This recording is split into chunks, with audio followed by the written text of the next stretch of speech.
Smiley Day Geeks, welcome back to the Geek Sider Show. I'm Josh. I'm Anna. And in this video, we're going to be talking about Critical Role Campaign 3, Episode 22. So if you haven't seen it yet and you want to avoid any spoilers, skip this video and come back later because everything we say from this point forward is going to be a spoiler. So I feel like the first, like a lot of individual things happened in the first half of the episode, and then like one really big thing happened in the second half. Yeah, so kind of. we'll break down all the stuff that happened in the first half first, because that's just what makes sense. FCG watching Imogen sleep. What I really like, because Sam rolled a natural 20 for a 26. And Matt had Laura say, okay, what would he notice? And well, she sleeps with her hand in the bag. And then Matt added that, when she feels trouble to sleep and she's fidgety or whatever, putting her hand in the bag seems to calm her in those moments. And I thought that was really cool. And I think it's definitely fair to assume that's where the Gnarl Rock is. Yes, yeah. She was absolutely referring to the Gnarl Rock. They didn't explicitly say it, but I think that's the conclusion that I'm pretty sure everybody has drawn. Yeah, because she did make a point in an earlier episode of saying she put the Gnarl Rock in a pouch on her bag, or on her hip, and she's also said a number of times that she puts her hand in there and just kind of touches the rock just to make sure it's still there and like stuff like that. Like she's made since getting that rock, she's made a conscious effort of mentioning that she's touching it and she's looking at it and she has it close to her body and she doesn't want to let it go. Like, I think Laura's really leaning into this potential corruption arc for Imogen or whatever is going on. So I'm really excited to see where it goes. Yeah, like I don't know if it'll actually corrupt. I feel like Laura's really, really good about diving deep into her characters, which you can tell just from the nightmares and how she acts those out. Like she is in character and becomes that character. So like she is absolutely doing what Imogen would be doing regardless of what she knows about this rock. I think Laura and Liam are probably more in character, like as far as like feeling what the character would feel than probably any of the other players. You can literally see when Liam stops being Orem at the table. When he breaks Orem and becomes Liam again, you can actually physically see that on his person. And you're like, okay, that's Liam. And you can see that in the moment where Chetney was talking about scratching Orem. And I don't remember if that was, I think it was the second half of the episode. So we're going to jump around. Yeah. And that's we're what happened. Jump around, whatever. But you can see like the look that Orem had on his face. Yeah, you could see Liam as Orem. And then like something happened and they were all joking around and he broke and became Liam again as he laughed. But like you can see when he is in character, which is why it's like you kind of have to watch him because he gives so much away with body language that otherwise you would completely miss. Yeah, and my eyes are generally on Laura because she's so in character all the time. That and Travis because I'm just a huge Travis fan. I usually watch Liam and Taliesin because Taliesin this campaign has been doing a lot more with body language and signals and stuff like that than he has previously, and I don't want to miss those because it feels new. Like maybe I just missed it previously, but it feels like he's way more in character this campaign than he has been before. So there was Imogen with the FCG watching her sleep. There was the moment or the conversation between Hexam and FCG, which was so uncomfortable. It was very uncomfortable. Like it made. I didn't like it because it made me so uncomfortable. It was just so. It was very condescending, and she treated him like an object. Just unwanted touching, and it was cringy, and it made me it made my skin crawl. Yeah. I didn't like it. Yeah, there's a lot going on with Hexam. I don't like Hexam. There's something up with her. I fucking hate her. but like the way she treats Ashton and just Ashton's response to her before they were even going, apologizing and like making excuses for her behavior and making sure that they were prepared to meet her. It feels the way that somebody who's being abused makes excuses and apologies for their abuser. That's the vibe I'm getting from that. When you were treated poorly and you just make excuse after excuse after excuse for these people, and you're like, that's Ashton though. Yeah, it is Ashton. Because they're making excuses for the nobodies all the time. Yeah, they are. Yes, it is. Like there's extreme trauma there. It's like he's aware that these people are not good people, but it's the only people who will have anything to do with them, so they're making excuses because they don't have anything better to go to. And it resonates and it hurts so much. That conversation was extremely uncomfortable. Oh yeah, it was. I am so glad Ashton stayed for that, because I was so worried when she wanted to be with FCG alone. I was like, no. That's something that as a DM I don't think I would ever do, is have a scene that uncomfortable. Yeah, that was very, very uncomfortable. But I am sure also, because this has kind of been a thing with Matt and his NPCs in regards to FCG. They even had a whole conversation about FCG. You can tell people, no, you have boundaries. Yeah. You don't have to let people treat you like this. They had to have had a conversation off screen about, is this something you're comfortable with? Because it's something Matt's been pushing. So I feel like it's something that him and Sam have come to an agreement on, like, hey, let's push this. Well, and I'm getting the house elves from Harry Potter.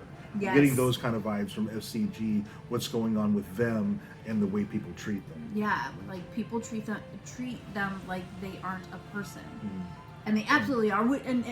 And they, just like the house elves, also don't believe that they're real or word. Like he doesn't believe that he has a soul and that he's actually living. He thinks he's just programmed, and it's a thing. Their critical role overall is dealing with some very high level, intense topics. And for such kind of a group that they play grab ass half the time. Yeah, for such a chaotic group of people. Chaotic, comedic. Yeah. But they're dealing with some really heavy stuff.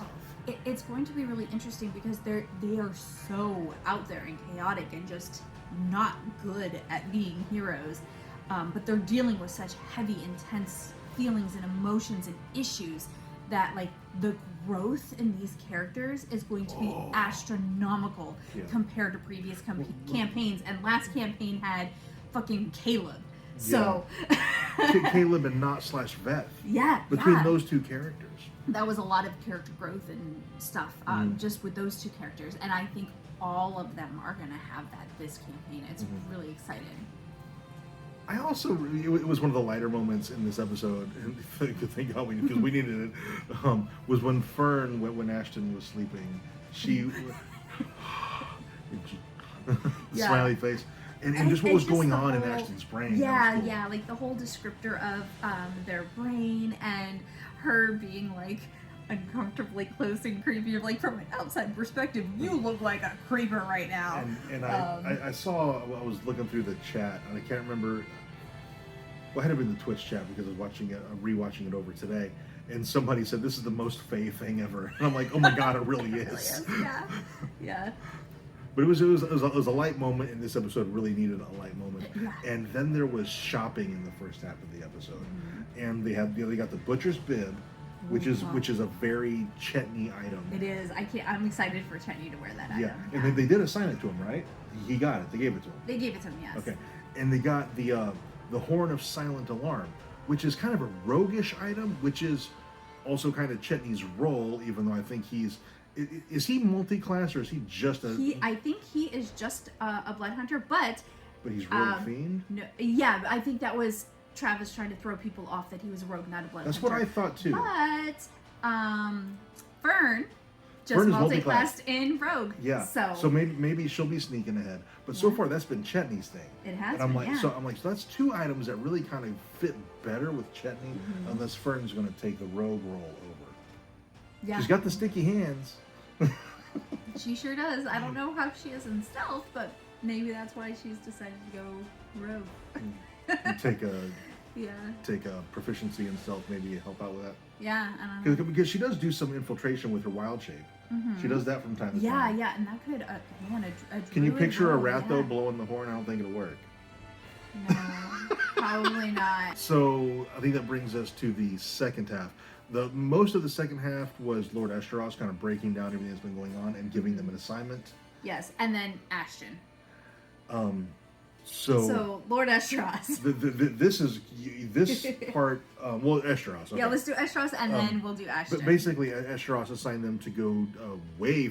First of all, I thought Eos, right? That's where Imogen wants to go. I thought that was north for some reason. I don't know. It's south. I have no idea why I thought it was north, but it's south, and he's going to give them access to his airship, which is unassigned for a month. Eos only after they've completed their mission, which is in Bursar or something. Bursar, yeah. Which is where Ashton's from. But basically, they have it for up to a month. So it's like a week's worth of travel-ish, a little less, a little more, give or take. Yeah, I think he's said 3 to 4 days to get to, or 4 days to get to Broussard, and then 3 days extra. Yeah.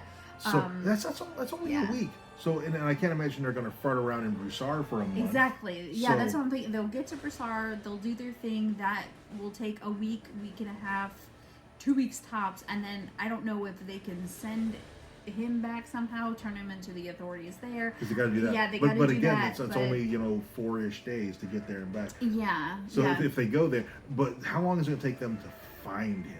Yes. Because the assumption is he's there. What if he's not? Yeah. But I can't imagine Matt as a DM going, "Hey, I'm going to loan you this airship for up to a month. You got to find this guy, but he's not where I told you he's going to be." Yeah. And especially because he made sure to have Esteros tell them, you might get there before him, or he might have moved on, so make sure you ask around. Like, it's not like a sure thing. You need to talk to people and figure it out. Like, he's got a plan there. And the one thing I could see this particular group doing is farting around, taking a couple of quests while they're in Broussard, and then forget to look for him for a little bit. Yeah. They seem to get sidetracked. A little bit, yeah. I can also see them just killing him, putting him back on his body on the airship to go back to Esteros, and then hoofing it down to Eos. Well 4 days if to Broussard from the Spires, which I just spaced on the name. And he said that's 900 miles, right? Yeah, it's 900 so another miles. 3 days to Eos. That's another 600 or 700 miles. Yeah. So I don't think they're going to do that. Yeah. Well, I mean, if they're out of time, they won't have a choice. Yeah.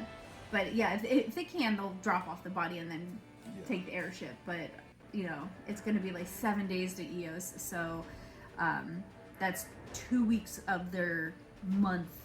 Yeah. For it to get there and then they could go potentially back cut this really close. Yeah, exactly. So it'll be interesting to see how that happens. They might end up going to Eos from Broussard on their own. Yeah. All right, Ashton.